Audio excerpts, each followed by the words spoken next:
You'll start your content way too slow. Just get into the meat of what you're talking about and what you are teaching. You can insert your personality across the video. In my opinion, you should start your video in one of two ways, either getting right to the list or whatever it is you're talking about, or you can put a really intriguing clip from a future part of the video at the beginning. If you're gonna do an intro, keep it 5 to 10 seconds. I promise you, the people out there watching the video don't care who you are. They don't care to be welcomed back. I've never felt welcomed by someone telling me welcome back to their channel. It's never moved me. All right, so that's the very first thing on this list. And this is gonna be a list of 8 things that stunt your growth as a creator. And the second way that I think a lot of people on YouTube stunt their growth is by posting videos about too many different topics. So on TikTok, that can work because TikTok is a very specific, like, if this video is great or has viral potential, it will spread it everywhere. YouTube is not the same on a channel by channel basis. If you have a YouTube video and you have a lot of different passions, you want to talk about football and you want to talk about basketball and you want to talk about gardening, I promise you're going to have a lot of trouble growing. I even think about what we've done personally within BDGE, right? We had a fantasy football channel, right? And you would think like, okay, fantasy football is maybe not that big. You can talk about all different game types, DFS and betting and fantasy football and this. It's like not even that works. We went even more granular. We split our normal fantasy football channel into a dynasty fantasy football channel, which is a niche within a niche. Despite having 140,000 subscribers on the regular fantasy football channel, and that's filled with people that we know like fantasy football, not all of them like dynasty fantasy football. That is a particular game set. Anytime we posted about that particular topic, it would get 5 to 10% of the views as a normal video would. So then we start a dynasty channel last year, February 1. Within the first 5 or 6 months, we grew it to a 5-figure following. And you see the influx of people coming in at the beginning. There's steady growth, 75, 100 new subs every single day for about 5 months. These are the people that are specific to this topic. And what happens is when you go look on that channel, right now I think we have around 17 or 18,000 subscribers. When I put out a video, it typically gets 15 to 20,000 views. That is a phenomenal ratio of subscriber to view rate. A lot of times, once you grow a big subscriber rate, it is very, very hard to put out videos that hit a view count similar to your subscriber count, right? And it's a little bit easier when you're smaller maybe, but when you grow, that becomes a very, very difficult. But on this channel, when you niche down and really, really focus on a very specific type of person, you get all those people. If your objective is to grow on YouTube, your channel should be as specific as possible. When people subscribe to a YouTube channel, they are subscribing for a very specific piece of content that they came across. And they're saying, hey, I loved this piece of content. I want more of it. They're not subscribing for you, not yet at least. They're subscribing because you showed me this particular thing in this particular niche. I want more of this shit right here. So then when the next video comes out and it's something completely different, they're going to be like, what is this? What did I subscribe to? This is no longer what I signed up for. So the longer I've been in YouTube, the more important I've realized it is to be extremely, extremely specific about the content you are posting within a YouTube channel. Moving off of that, the third thing that I think stunts a lot of people's growth when they start is that they're doing too much lifestyle content. And what I mean by that, vlogging is a form of lifestyle content. That's probably what comes to a lot of people's mind when I say that, but that's not the only thing I'm talking about. And I actually would categorize live streams as a form of lifestyle content. A lot of people go really heavy onto live streams when they start YouTube because it's less time intensive. I get it. It's easier for you, but it is significantly harder to grow via live streams. And sure, there are people that can do it, and there are probably other platforms that are built better for that, whether it's Twitch or whatever. But YouTube live streams do not necessarily get pushed out to the public, and it's not a good way of growing. When I say lifestyle content to me means any piece of content where people are getting to know you more behind the scene. Whether it's vlogging, live streaming is a form of like on demand, I'm having a conversation, we are hanging out, you're getting to know me a little bit better. Anything that falls into that category that is not specific to what I was just talking about in terms of be very specific with what you're teaching on your YouTube channel. Anything that doesn't fall into that very, very, very tight sector of I'm giving this value to the audience and they know exactly what to show up for, falls into lifestyle content. And that needs to be such a small part of the bucket. And again, YouTube just doesn't push live stream content, especially once you're done with live stream content and you click publish or whatever, you put it out on YouTube, it doesn't push it the way that a normal video does. I genuinely think when you're starting out, lifestyle content, it should be a far afterthought. Like, I don't really actually think you should to begin with. Think of it as like a seesaw where lifestyle content is 1% of what you're doing and pure value is 99%. Don't start at 80-20. Don't start at 60-40. You are going to stunt the shit out of your growth. So that's point number 3. And point number 4 is something that you've heard me, talk about ad nauseum, is the fact that when you start making videos, you have to solely focus on giving value to the audience member. You're not trying to make money. You're not trying to sell. You're not trying to become famous. You are just teaching people. You know who you're teaching and you know what you're teaching. This content I am making is for a very specific type of person. It is someone that has a passion or an interest about a particular topic, and they want to learn how to make video content about that particular topic, and hopefully eventually turn it into a full-time gig. That is the person I'm talking to.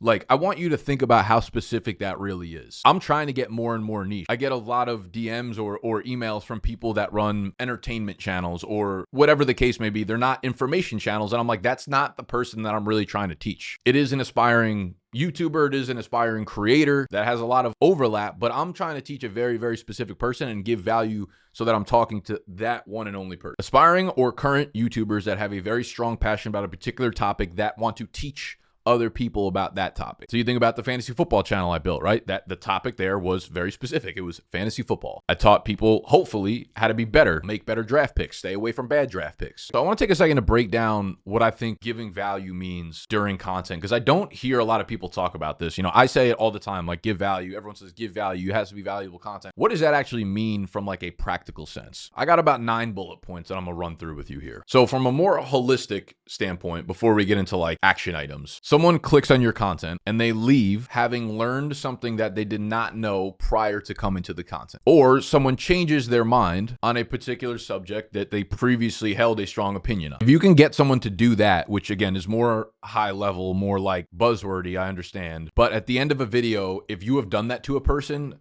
they will consider your video value. Now, how do you do that? You teach the person a unique statistic or truth about something that was not widely available before. People love hard numbers. People love numbers that are not obvious. People love information that they know you had to do personal manual research for in order to find. You want to involve credible sources in your work. People love seeing professionals in a specific field weigh in. For instance, let's say it's week 6 of fantasy football and I rank a guy that was supposed to be ranked very highly that week. I rank him really low compared to consensus, and I tell you, hey, he's got an ankle sprain kind of lingering from last week. I would stay away from him. You might be like, cool, that was a good bit of information. He has an ankle sprain, whatever.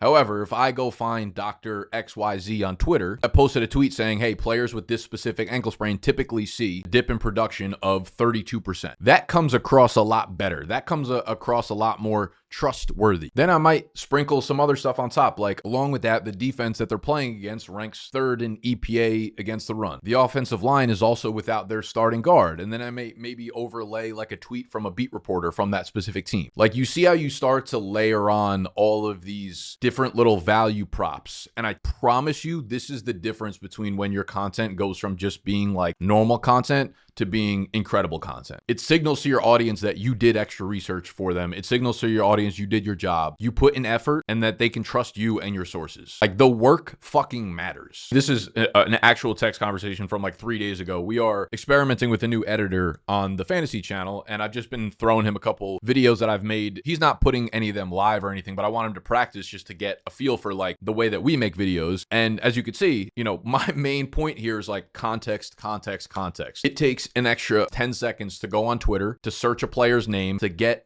extra padded context on top of what I'm already talking about, to give your point far more credibility. And I think doing this is actually far more easy to make your like production value much higher, right? Like it might take you 2 hours to make some sort of like cool animation or transition within your video. It would legitimately take you 10 minutes to compile 17 different little screenshots and sources of what you're talking about to make it better. Think about it this way. People care about your opinion when they start to believe that your opinion is well informed. We're on to point number 5, and we cannot go through a YouTube video without talking about packaging. This could be point number 1, but I didn't want to lose you on the video. Your titles and your thumbnails are fucking everything. They're going to be the reason why people click and find your shit. Some pieces of advice I would give you. If you're just starting out, get a high quality shot of a camera, videotape yourself for 2 minutes, making about 40 different facial expressions, all ones that you might use in a thumbnail. Once you're done with that 2-minute video, put it on your computer, put it on your screen. Every time you make a facial expression, screenshot it, upload it to remove.bg or Photoshop if you have it, and remove background. Now you have 40 facial expressions that are high quality, 4K image, transparent background that you could throw on top of a thumbnail. With thumbnails, ChatGPT will be your best fucking friend.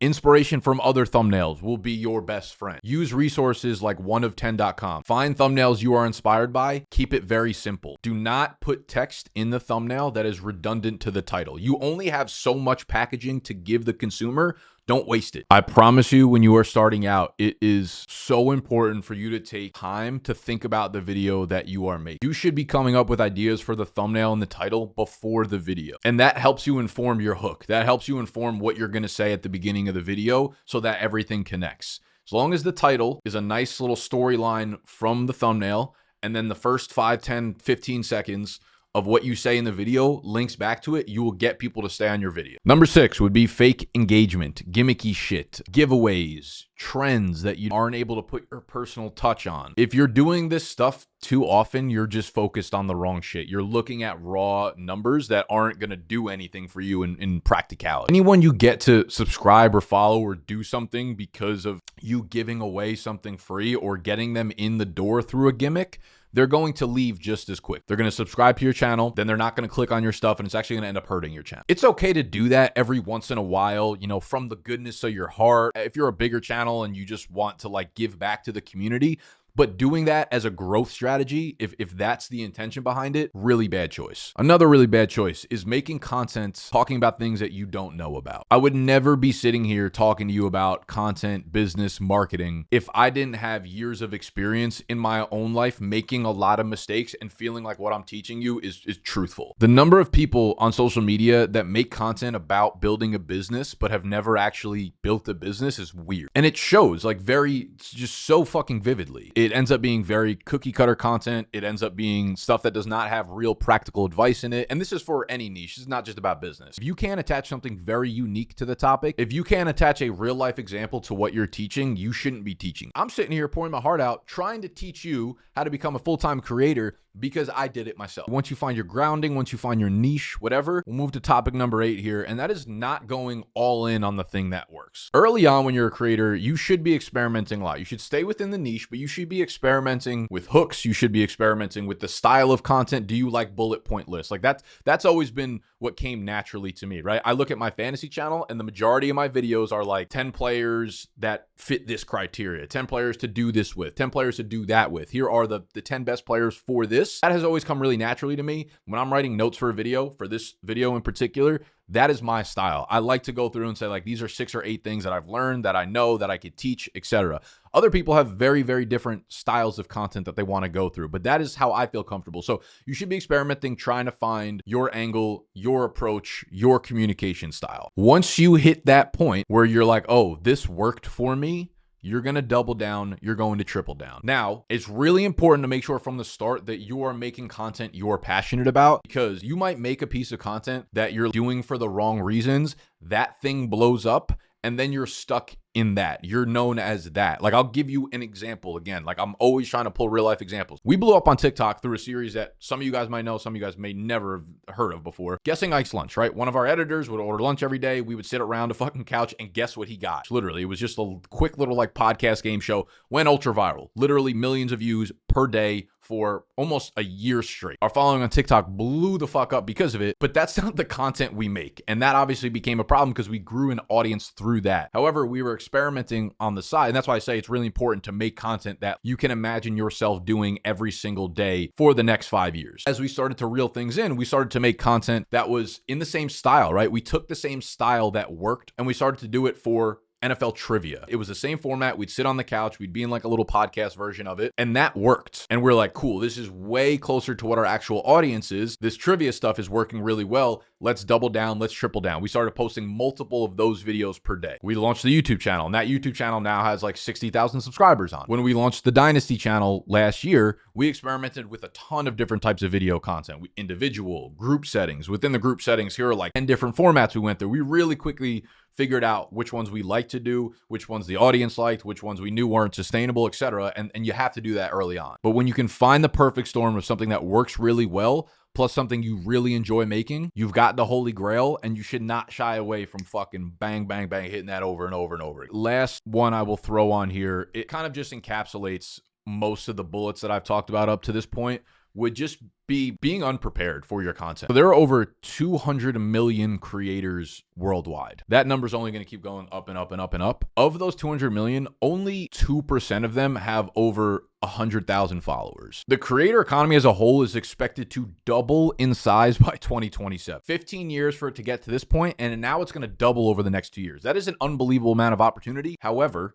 if you are not preparing, if you want to be inside the top 1 or 2%, you need to out-prepare 98% of people. You're just not doing the work that it requires to make a great video. You're simply not talented enough. If you don't have those numbers, then it tells me one of two things. You are not talented enough, you have not been consistent enough, and you're not doing the right things to get there. I can sit here and tell you that I spent hours preparing for this specific video. In order to make a 30 to 40 minute video, it's going to take you hours to prepare for that. But to be realistic, not to be a cornball, it took me years and years and years and years of real life practice to get to the point where I could sit here and talk extremely confidently about this topic. So while it took me hours to prepare for this specific thing, it took me years of mistakes to be able to talk about it confidently. If you're a new creator, I mean, the prep that should go into making a video should be a damn near full-time job. Like, if you don't feel like you're going out of bounds, if you don't feel like you found something that another creator wouldn't have found in research for the same exact video, don't fucking bother. Too many people think just showing up is enough, and it's not. It's just not the case. Maybe it can be the case if you've put that 10 to 15 years of work in on that topic prior to becoming a video creator. Maybe you're not an expert video creator, but you're an expert gardener. I don't know why I keep going back to gardener as an example, but everybody on this fucking channel is gonna be a gardener going forward. But you've done the hard work. You've got past the bullshit. Now you just need to put in a few hours of work for organization of the video, finding a hook, the path of the video, and then the packaging. If you're really talented, you can do a lot of this just kind of off the dome. But I promise you, a little bit of organization goes such a far way. So if you're having trouble growing and you've been putting out content consistently and you're really trying to do so, these are a lot of mistakes that I think will hold you back. And if you're someone who's already grown and you have a nice following and you're trying to monetize, I've made a couple videos on the channel already talking to those specific creators, so you can go watch that next. And if you enjoyed the video, let me know down below. Subscribe to the channel. If you've got any suggestions for future videos, you got problems that you're dealing with right now, just things that you'd like to hear me talk about, always looking for suggestions and inspiration. I would appreciate that very, very, very, very, very, very, very, very, very much. I got for y'all today. Moochies.